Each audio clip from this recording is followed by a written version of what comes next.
Welcome to this podcast. Today we're going to be talking about prioritizing. Genesis 1:1, it says, "In the beginning, God created the heaven and the earth."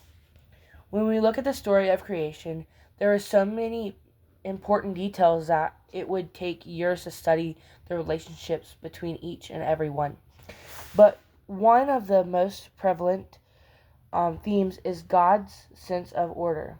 Everything that He created is absolutely necessary for the next one to follow. Sunlight and water are created before plants, and plants before beasts, so that everything can work the way it is supposed to. This reveals God's value of order, of prioritization. Now for us, prioritizing is usually a very hard task. We rarely take time to plan our actions, and most importantly, over time, to create the most efficient plan. But we need to realize without a defiant plan, without having guidelines and priorities by which we live, we are wandering hopelessly through life and more than likely won't reach our full potential.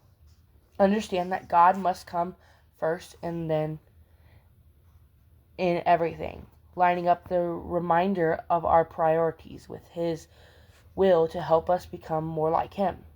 In fact, if we as Christians do not have some sense of priority in our lives, then we are living wrong.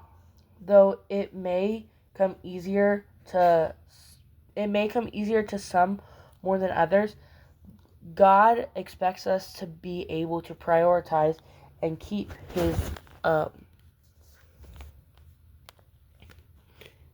Him first.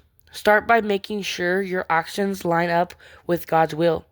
Then list the things you value and spend most of your time on. See what your current priorities are and make sure they match up with what you want them to be. Thank you for listening to this podcast. This was devotional number 2, prioritization. And remember Genesis 1:1. In the beginning, God created the heaven and the earth. Have a great day.